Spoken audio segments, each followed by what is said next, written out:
Merci. Merci d'être venus si nombreux à cette conférence de presse. Mesdames et messieurs, le parquet général, près la cour d'appel judiciaire de Libreville, porte à la connaissance du public qu'une session criminelle spéciale se déroulera au palais de justice de Libreville à compter du 10 novembre 2025. Au cours de ces assises, plusieurs affaires liées à la délinquance économique et financière et au grand trafic seront examinées. Parmi celles-ci figure l'affaire Sylvie Aimé Marie-Valentin et Pousse Bongo et 11 autres accusés. Le parquet général souligne que toutes les diligences en vue de la tenue d'un procès juste, transparent, équitable ont été accomplies dans les délais légaux. Notification des avis d'audience aux accusés et aux avocats, citation des témoins et mise à disposition de l'ensemble des dossiers aux avocats, etc. S'agissant particulièrement du dossier ministère public contre Sylvie Aimé Marie-Valentin et Pousse Bongo et autres, tous les accusés ont été cités à personne, à l'exception de Madame Sylvie Aimé Marie-Valentin et Pousse Bongo et de Monsieur Noureddin Bongo Valentin. Quant à ces derniers, ils ont été cités à domicile, et ce, conformément aux dispositions de l'article 422, alinéa 2 du Code de procédure pénale qui dispose, je cite, « Si la personne à citer est absente à son domicile, copie de l'exploit est remise contre émargement à un parent, allié, employé ou à une personne résidant à son domicile ou encore à un voisin ». Fin de citation. Selon les pièces du dossier, le seul domicile mentionné est celui de la villa Nam, sise à la Sablière dans la commune d'Akanda, où d'ailleurs ils avaient élu domicile après leur élargissement provisoire. Le procureur général rappelle qu'au terme de l'article 112 du Code civil, le domicile de toute personne physique est au lieu où elle a en fait sa résidence principale. Dans ce cas, les délais de distance ou de route prévus à l'article 419 alinéa 4 ne sauraient être appliqués. Le parquet général tient à préciser qu'une seule avocate inscrite au barreau du Gabon est régulièrement constituée pour la défense des intérêts de Sylvie Aimé Marie-Valentin et Pousse Bongo et de M. Noureddin Valentin Bongo. Ainsi, à la diligence du parquet général, un agent d'exécution s'est présenté au cabinet de cette avocate les 12, 19 et 23 septembre 2025 afin de lui notifier un avis à conseil. Contre toute attente, la secrétaire a refusé de recevoir le dit document et ce refus a été constaté par voie d'huissier. Enfin, le procureur général réaffirme son attachement au respect des principes directeurs d'un procès pénal, le principe du contradictoire, le respect des droits de la défense et la présomption d'innocence. Je vous remercie.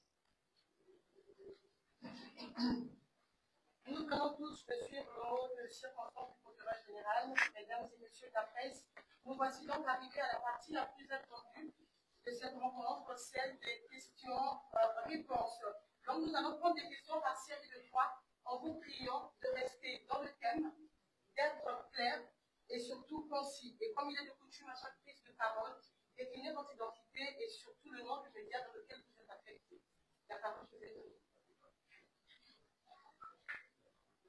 Je suis journaliste pour l'observateur. Monsieur le professeur, est-ce que vous pouvez repréciser en français facile tout ce que vous venez de dire?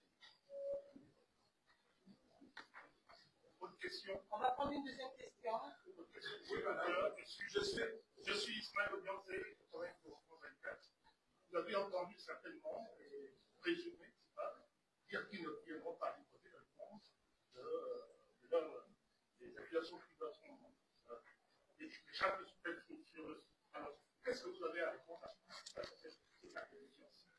On va prendre la troisième question. Oui, on va laisser le temps. Je suis Julien Boulet, du journal Flash Web. Monsieur le procureur général, la notification a été refusée par la secrétaire et ça vous avez bien dit que là où la personne est faite, ont été causées d'autres se sont passées à l'IPG au Gabon. Et les avaient signé un domicile à l'Assemblée. Personne n'a reçu. Est-ce que le procès se passera sans aucune représentation de la partie criminelle? Est-ce qu'il y a d'autres? Je vais, vous permettez, je vais commencer par cette dernière question. J'avais raison de dire qu'il fallait parler en français facile. Je n'ai jamais dit que personne n'a reçu la citation. J'ai dit, dans ce dossier, il y a 12 accusés. Je parle du dossier de l'ancienne première dame et de son fils. Sur les 12 accusés, il y a 10 qui ont été cités à personne. Ça signifie que la citation leur a été remise à mes preuves. Quant aux deux autres, étant donné qu'ils étaient absents de leur domicile, ils ont été cités conformément aux dispositions de l'article 422 alinéa 2, qui dispose que si la personne est absente de son domicile, on peut remettre la citation soit à un employé, à un cuisinier que l'on peut trouver sur les lieux, à un jardinier, à un parent, à un allié, et c'est ce qui a été fait. Donc dans le dossier, vous avez bien la citation de la personne qui avait été trouvée sur place au moment où les agents d'exécution s'étaient rendus. Voilà. Ça c'est... maintenant, en ce qui concerne le refus, ça concerne l'avocat, qui a refusé, elle a ses raisons, c'est sa secrétaire qui a refusé de recevoir la citation, et c'est son droit le plus absolu. Voilà. Mais cela a été constaté par voie d'huissier. Maintenant, pour parler, vous avez demandé de parler de manière facile. Il va y avoir une session criminelle. Nous allons juger à partir du 10 novembre les auteurs, les présumés auteurs des faits de détournement des deniers publics, des faits de concussion, de corruption, des faits de blanchiment de capitaux, des faits qui sont liés à d'autres trafics. Vous avez par exemple la traite des êtres humains, et vous avez d'autres infractions comme l'émission des faux billets. Il y a pas mal d'infractions, pas mal d'affaires qui vont être jugées tout au long de cette session criminelle. Et ce que nous avons fait, c'est de respecter les dispositions légales. En ce qui concerne les actes préparatoires, tout a été fait conformément à la loi. Je voudrais préciser que la Cour criminelle spéciale est composée de 5 magistrats professionnels et de 4 assesseurs, qui sont des gens comme vous et moi, qui sont tirés au sort et qui représentent le peuple, parce que vous savez que la justice est rendue au nom du peuple gabonais, qui feront partie de la composition de la Cour criminelle.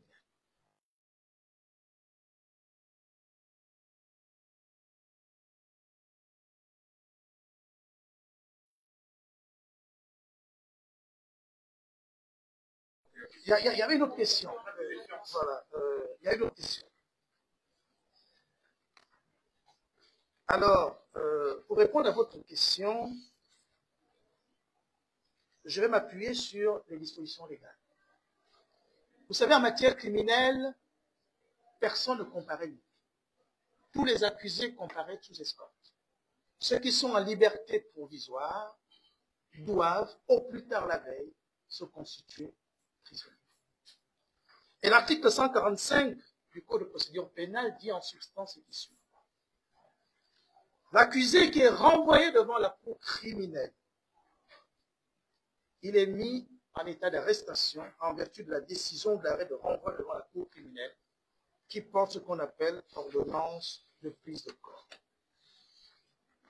Lorsque cette personne qui a été renvoyée devant la cour criminelle n'a pas pu être arrêtée en vertu de l'ordonnance de prise de corps, ou si cette personne ne se présente pas à la suite de la notification qui lui a été faite, il est jugé selon la procédure de contumace. C'est ce que dit l'article 257 du Code de procédure pénale, alinéa 1. Donc, qu'ils soient présents ou pas, ils seront jugés. Et je voudrais également préciser que dans ce dossier, ils ne sont pas seuls. Il y a 10 autres accusés qui ont été renvoyés à leur côté pour répondre des faits qui leur sont reprochés. 3 autres séries de questions. Oui, donc, moi, je suis Victor Ngoma, je travaille pour RFI. Monsieur le procureur général, vous avez dit que la justice a adressé des convocations au domicile de Mme Bongo et son fils à la Sablière, mais pourtant c'est la justice gabonaise qui a libéré ces 2 personnes et a certainement autorisé leur sortie du territoire, pas clandestinement, mais dans un avion affrété par une république.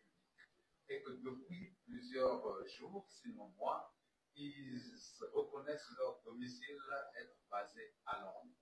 Est-ce que la justice gabonaise a choisi la voie de la facilité ou la justice gabonaise a manqué de moyens pour aller remettre une convocation à Londres? C'est ma première question. Deuxième question, et c'est la dernière. Les 10 autres, c'est lesquels? Est-ce que les anciens ministres sont Massassa, Undavalonzi, les anciens directeurs de cabinet du chef de l'État sont parmi ces 10 autres? Si vous pouvez, puisque vous parlez au nom du peuple gabonais, citer les 10 autres pour que les Gabonais aujourd'hui sachent qui seront devant la barre ce 10, à partir du 10.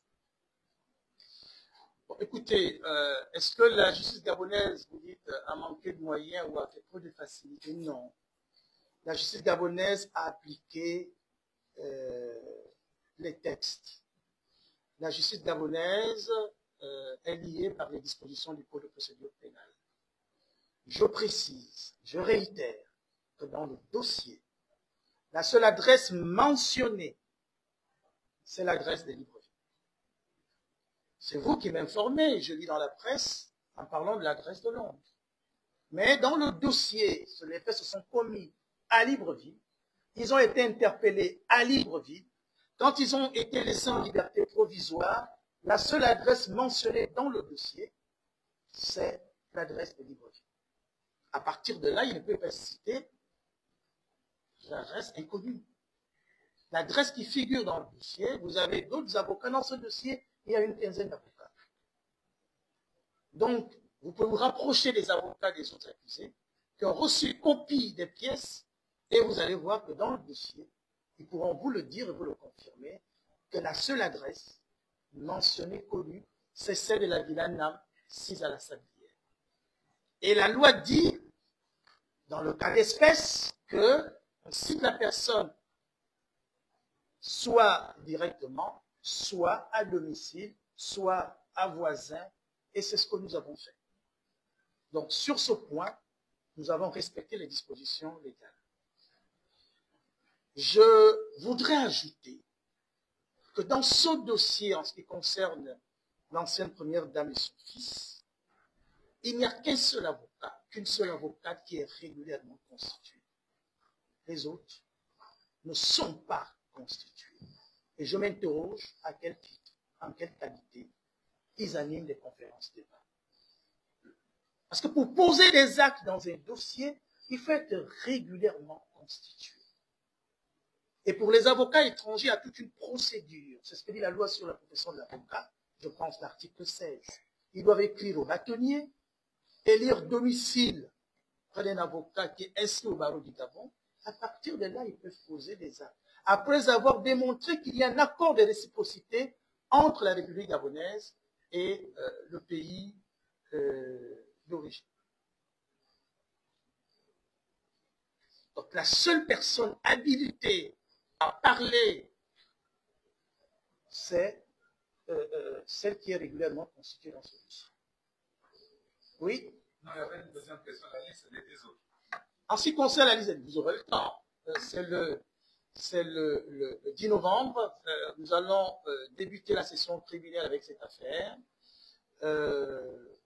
Il y a 10 autres. Vous avez, de mémoire, je n'ai pas le dossier sous les yeux, vous avez Madame Sylvie, parce que son nom à l'état civil, c'est Sylvie Aimée Marie Valentin, épouse Bongo. Il y a Noureddine Bongo Valentin.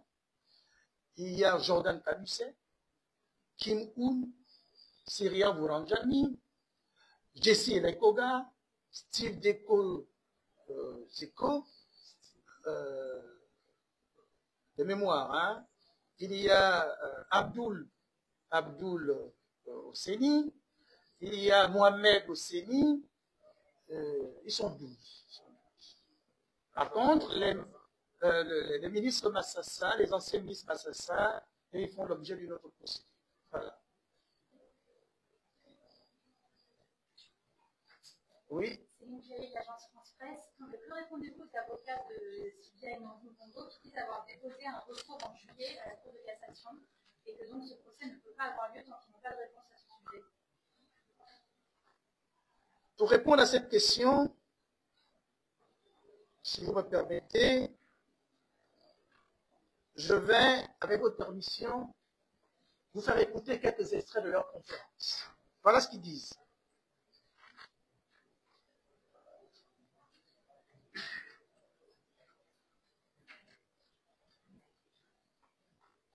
Voilà ce qu'ils disent. Vous allez écouter, comme moi, ce qu'ils disent. Attendez, je vais retrouver, excusez-moi.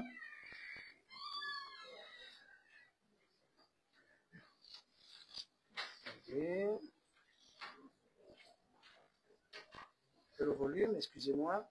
Est-ce que je peux avoir une autre question pendant ce temps-là, en train de retrouver leurs extraits? Je vais répondre à votre question.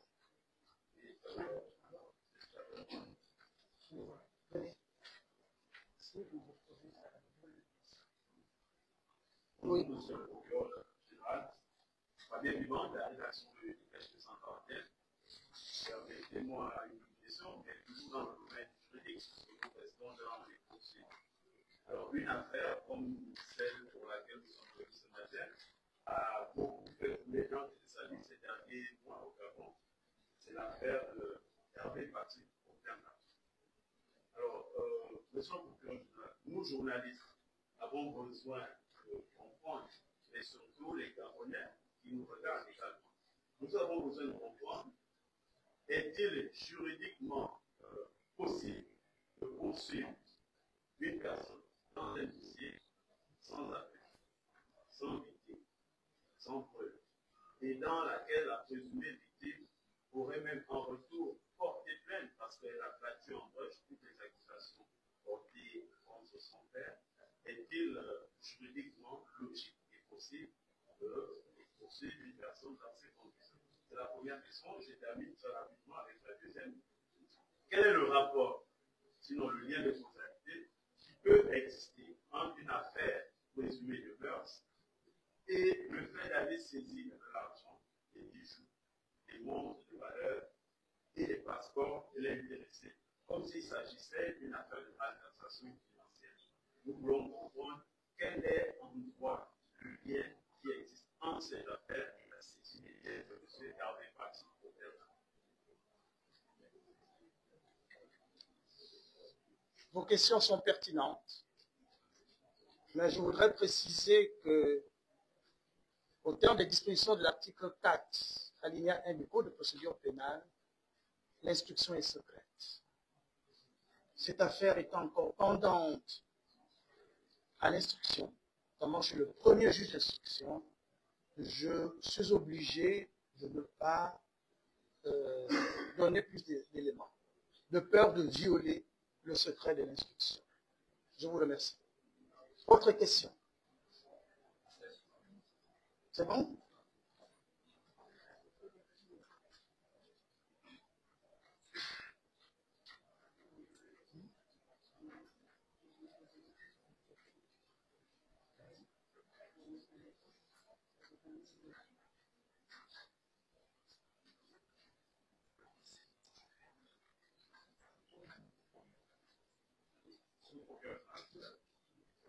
Alors, en attendant, je voulais vous faire écouter l'extrait. Comme vous, j'ai écouté la dernière conférence de presse des avocats, des conseils.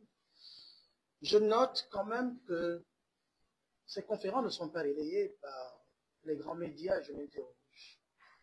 J'ai eu du mal à le retrouver. On a dû me l'envoyer, c'était un lien.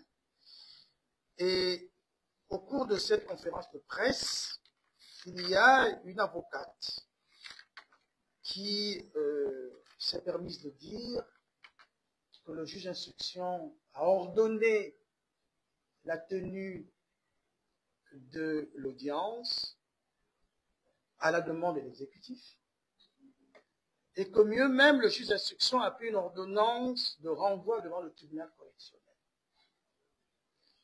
J'ai compris deux choses.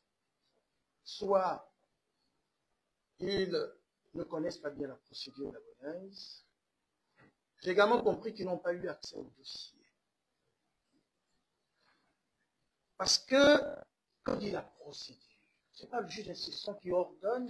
Je voulais vous faire écouter, malheureusement, je ne sais pas ce qui se passe, je voulais vous faire écouter leur déclaration.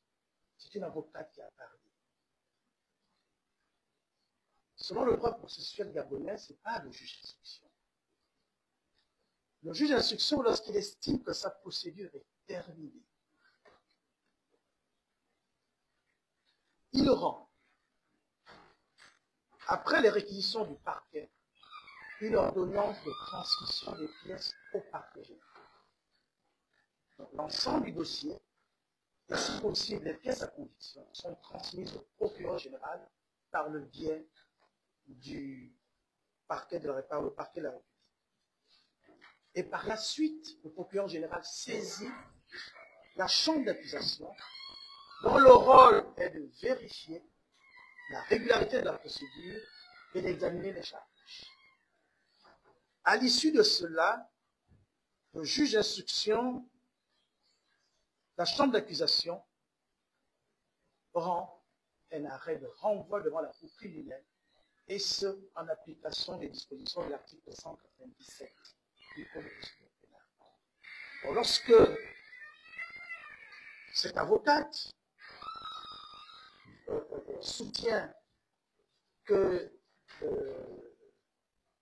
c'est le juge d'instruction qui a ordonné la tenue et qu'il y a eu une ordonnance de renvoi devant le tribunal correctionnel, elle s'est complètement fourvoyée juridiquement. Ça, c'est le premier point.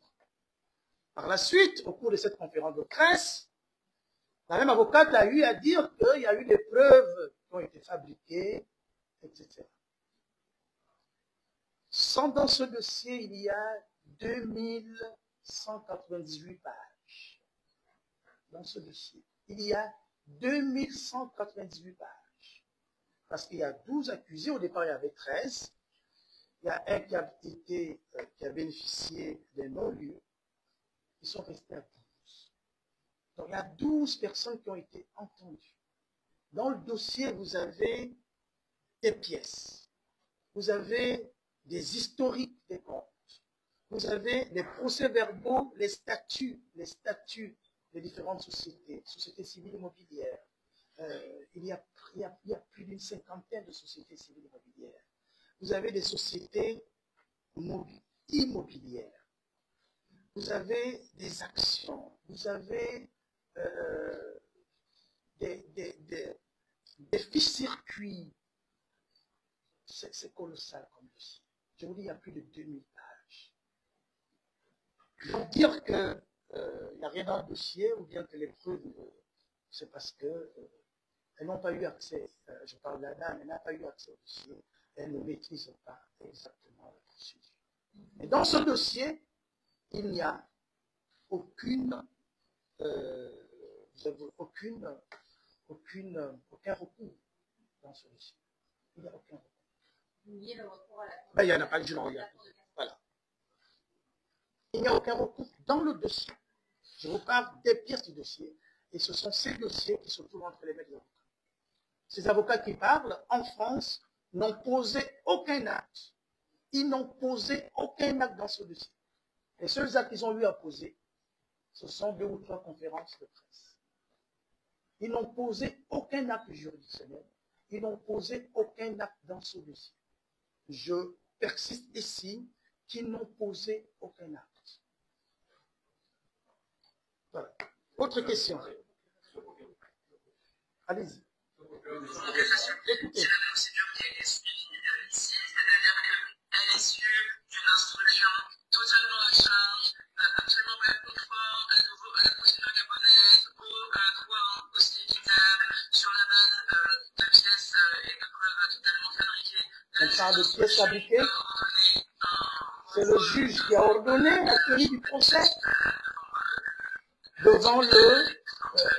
ce n'est pas dit, le juge a ordonné le renvoi devant le tribunal correctionnel alors qu'il est en matière criminelle. Écoutez, vous avez suivi?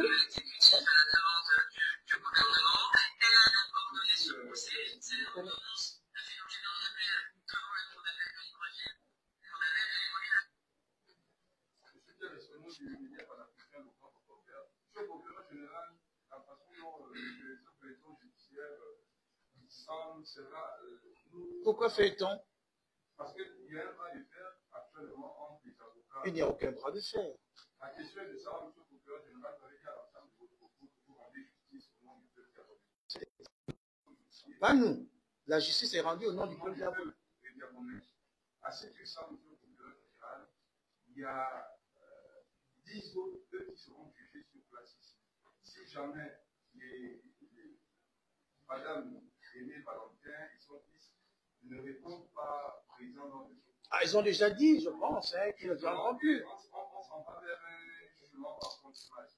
Pensez-vous que le peuple gabonais serait satisfait du rendu? Moi, je ne peux pas me prononcer en lieu et place du peuple gabonais. Est-ce que vous êtes déjà au courant de la décision qui sera rendue? Vous êtes certain qu'il... Non. J'attends d'autres questions. Oui, monsieur le procureur général. Je suis Gaël Mouyodina de la presse judiciaire gabonaise. Vous avez dit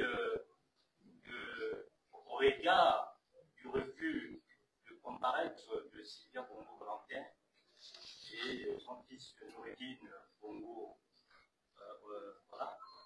Valentin, j'aimerais savoir, est-ce qu'aujourd'hui, la justice gabonaise regrette d'avoir accordé une liberté provisoire à ces derniers? Très franchement. Puisque vous avez libéré, la justice a libéré ces derniers pour raison de santé, aujourd'hui ce n'est plus ça. Non, c'est toujours ça. Ils ont été libérés pour raison médicale. Ils attaquent la justice. Est-ce que ce n'est pas un regret? Est-ce que la justice ne regrette pas d'avoir accordé une liberté provisoire à ces derniers?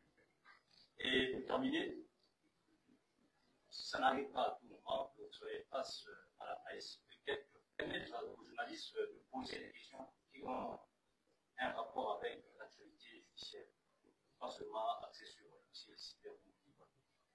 S'il y a des questions que vous poser.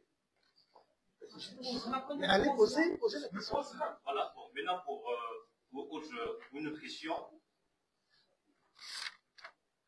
L'ancien, ou bien le conseiller chef département du président de la République, Alain Saint-Exupéry, a été placé en détention préventive par un juge d'instruction. Malheureusement, sur les réseaux sociaux, nous avons vu comment un mandat de dépôt a circulé. Quelle est la réaction de la justice? Monsieur le procureur, Radio Gabon, par l'état de Radio Gabon, deux questions. La première, on a bien écouté les noms qui ont été cités, mais on n'a pas entendu le nom de l'ancien président, Ali Bongo Ondimba. Est-ce qu'il n'est pas dans cette affaire? C'est Gabongo, ça c'est la première question. La deuxième question, c'est une fois jugé, on sait qu'en ce moment, Sylvie, Aimé, Valentin, épouse Bongo et son fils ne sont pas au pays, ne sont pas au Gabon, ils sont à Londres. Une fois jugés et que on le croit, seront certainement condamnés. Comment ça s'est passé? Comment ils ont purgé leur peine?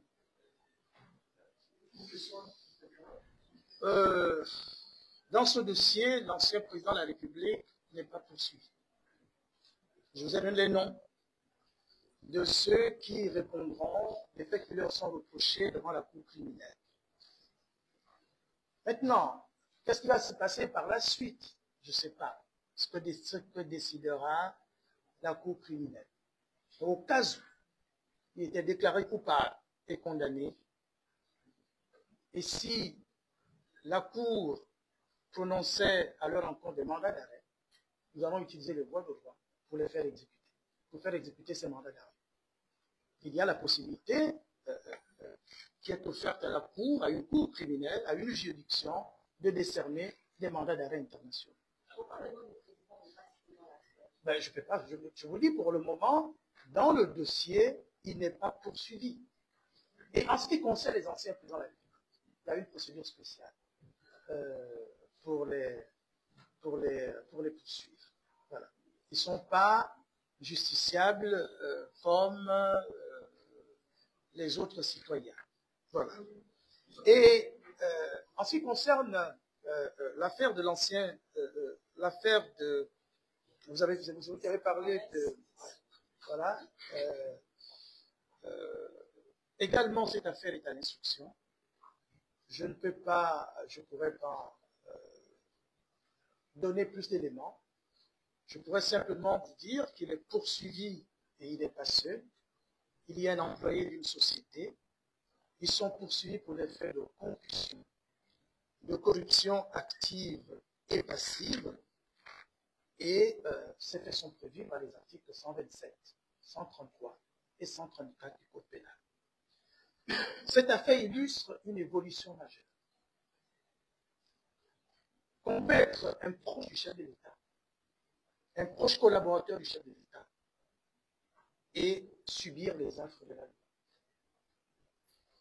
Cette affaire également montre que aujourd'hui, nul n'est au-dessus de la loi. On peut être journaliste, on peut être activiste, opposant, ou haut fonctionnaire, et même magistrat, on peut être poursuivi. La justice, dorénavant, va s'exprimer avec toute la rigueur. Dernièrement, vous avez été informé de ce qu'il y a des audits, des enquêtes financières également, dans les différentes régies financières, dans les différentes administrations, partout est généré et récolté de l'argent, il va y avoir des enquêtes qui vont être menées. Le procureur de la République, près le tribunal de Vincent Libreville, a fait une allocution dans ce sens-là. Voilà. Donc, dorénavant, la justice s'exprimera sans préjugés, sans passe-droit, sans parti pris et avec la même rigueur. C'est ce que je peux dire concernant cette affaire. 3 dernières questions. Général, vous avez posé trop de questions. Donnez à d'autres de poser aussi. Oui. Ici, nous savons que lundi, le 10 novembre, on se prie également le procès de M. Origine et Mme Sylvia l'extérieur. Et aujourd'hui, tous sont résidents en Angleterre. Nous sommes liés à l'Angleterre comme la France se disent des pays étoiles. Mais seulement M. le procureur général de la Cour, à ce jour, et c'est un débat qui est régulé sur les plateaux de télévision. Combien d'Africains ont déjà été extradés par ces pays-là, qui déjà critiquent notre forme de justice pour venir être jugés? Alors la question que nous, au sein de la Nord d'Afrique et nos lecteurs se posent, c'est de savoir quels sont les mécanismes que le Gabon va devoir mettre en place face à l'Angleterre pour que l'Angleterre extrade ces deux détenus jusqu'ici à Libreville. Vous pensez que, à part la nationalité gabonaise, ils ont d'autres nationalités aussi. Est-ce qu'ils ne risqueraient pas ici, on ne risquerait pas ici d'être confronté à un mépris judiciaire de la part de ces États de l'Occident? Vous avez toujours tendance à poser des questions comme si vous lisez dans une boîte ou dans une boule de cristal. Vous savez déjà ce que l'Angleterre fera. Vous savez déjà ce que la France fera. Je voudrais préciser que, hormis Madame Sylvie et Marie Valentin, qui n'a pas la nationalité gabonaise, elle n'a que la nationalité française, M. Noureddine Bongo Valentin est gabonais. Et que les deux n'ont pas la nationalité britannique. Donc, il ne faut pas préjuger ou présager de ce que fera demain la Grande-Bretagne. Ça, c'est la première observation. La deuxième observation, c'est qu'il y a une différence entre extrader des personnes pour être jugées et faire exécuter un mandat d'arrêt.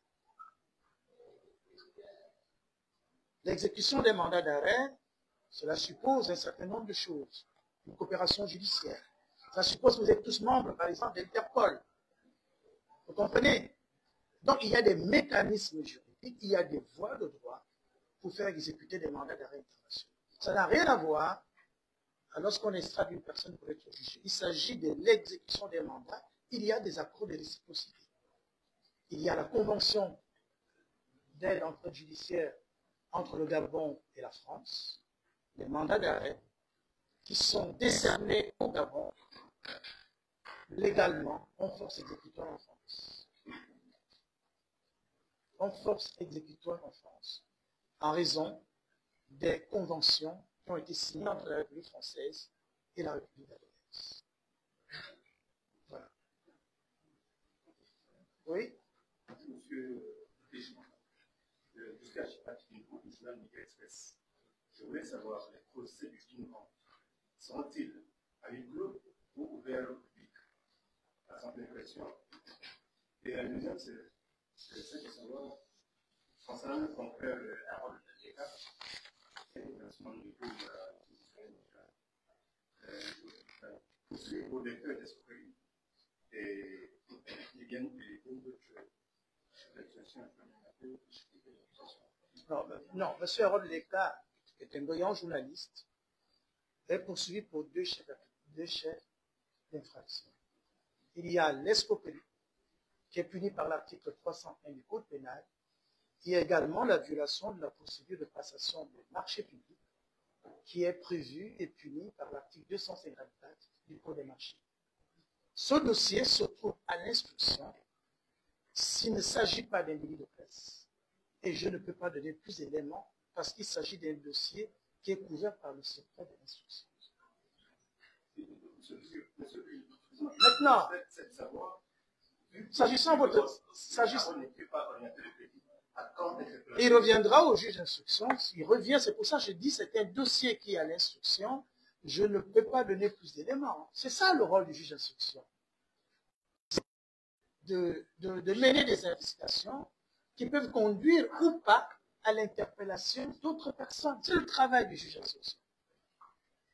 Et je ne peux pas dire ce que le juge d'instruction fera. Je ne suis pas juge d'instruction. Et en raison du secret de l'instruction, il y a des choses que je ne peux pas dire. Maintenant, s'agissant de votre question, je voudrais préciser que, au terme de l'article 298 du Code de procédure pénale, les audiences sont publiques à peine de nullité.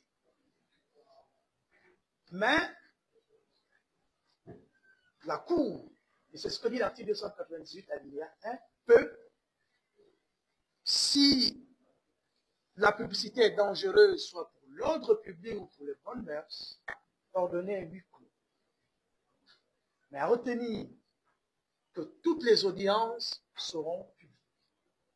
Vous avez donc le droit, vous pouvez, si vous le pouvez, venir assister à compter du 10 novembre à ces différentes audiences.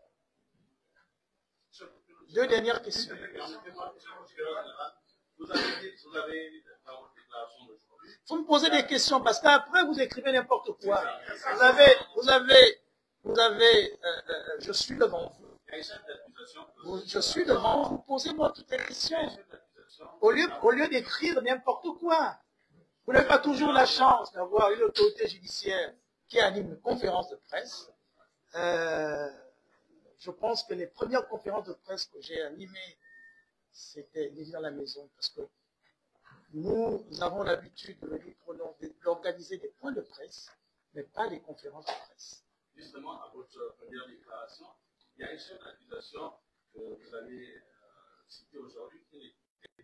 Laquelle? C'est trafic d'êtres humains. Ce n'est pas le seul dossier. Ça veut dire que ça ne concerne pas. Non, ça ne concerne pas. Non, ça ne concerne pas. C'est pour ça que je vous disais que cette session criminelle concerne des affaires liées à la délinquance économique et financière et autres grands trafics. Voilà. Encore, M. le procureur général, quels sont vos rapports de l'industrie camerounaise de cette dioxina par rapport au... Il revient au gouvernement de la République de répondre à ces questions, pas au procureur général. C'est une question que vous proposez au gouvernement, au ministre de la Justice, au procureur général. Monsieur le procureur général, je suis sa rédaction totalement une fois. Vous dites que monsieur l'ancien président Ali Bongo n'est pas impliqué dans cette affaire. Non, n'est pas poursuivi. N'est pas poursuivi dans cette affaire. Ça ne signifie pas qu'il n'est pas mis en cause. Justement, puisque vous dites rendre, vous dites tenir ce procès au nom du peuple gabonais, d'ailleurs, c'est le peuple gabonais que vous voulez rendre justice.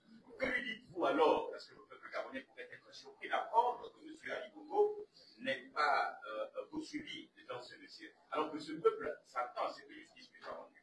Que lui adressez-vous comme message, M. le procureur général? Qu'est-ce que vous lui reprochez exactement? M. Ali Bongo. Non, ne parlez pas au nom du peuple gabonais. Vous pouvez aider également le ministère public. C'est la raison pour laquelle je m'appuie sur le peuple gabonais. Non. Vous ne pouvez pas vous appuyer. Vous n'êtes pas un représentant du peuple gabonais. Je suis là pas les sans voix. Voilà. Dites-nous qu'il a fait ceci, qu'il a fait cela, et on ne comprend pas pourquoi, jusqu'à présent, il n'est pas poursuivi. Et moi, je vous dis ceci, dans ce dossier, il n'est pas poursuivi. Ça ne signifie pas qu'il n'est pas cité, qu'il n'est pas mis en cause. Mais je vous dis qu'il n'est pas poursuivi. Maintenant, si vous avez d'autres informations à porter à nos connaissances, nous allons... voilà. Oui, monsieur le procureur général, aujourd'hui, il y a une dossier sur les détenus préventifs transférés à l'intérieur du pays. Ils sont au nombre de 30. Ils sont allés... Non, ils sont au nombre de 30 à Makoko. Et il y en a aussi à Chibanga. Et... Voilà.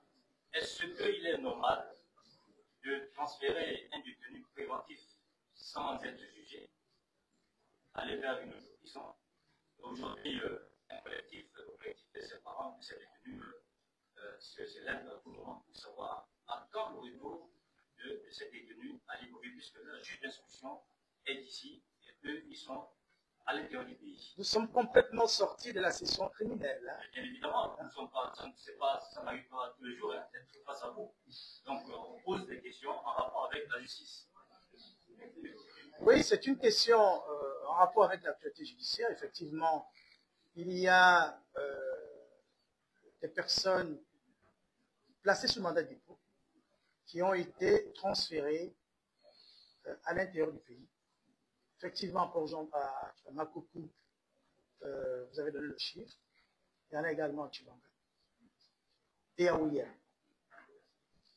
Des dispositions sont en train d'être prises en vue, dans les meilleurs délais, que ce dossier puisse être bouclé.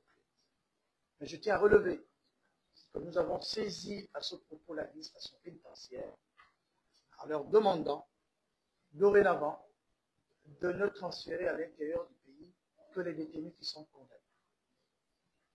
Donc sur ce point, il faut retenir que ne pourront plus être transférés à l'intérieur du pays que les détenus qui sont condamnés. Pour ce dossier, nous sommes en train de tout faire pour trouver une solution. Voilà. Soit, afin que la procédure soit rapidement bouclée, le juge d'instruction pourra se déplacer, aller les entendre sur place ou bien on pourra les ramener ici afin que la procédure puisse être clôturée dans les délais impartis par la loi.